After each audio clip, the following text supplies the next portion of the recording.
So let me explain briefly what a scribe does, or at least in my mind. I would recommend this for any situation, quite frankly, where you're likely to get medical information that's overwhelming at the time.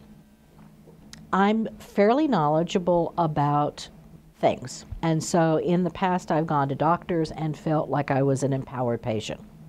But when suddenly you're in a situation where a lot of things are physically going wrong in your body, and you're getting some potentially pretty devastating news, what I do and what I think everyone does is, you know, the doctor has just said you have cancer, and for the next couple of minutes what's going through my head is I have cancer.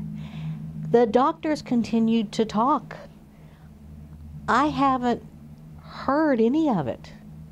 And so without that scribe, I was at these, especially at the earliest appointments, missing so much of what was being relayed.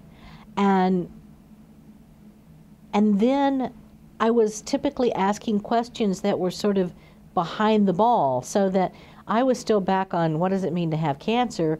He's now moved on to whether I want to choose between this or that type of chemotherapy. The questions and answers no longer match up. My scribe was fantastic. She got all the information down, and she also, because I sort of gave her the, yes, please go ahead and ask questions, she popped in with a bunch of questions that I would have been asking if I had been tracking the conversation, but I wasn't. And so having her there to ask those questions really made a big difference.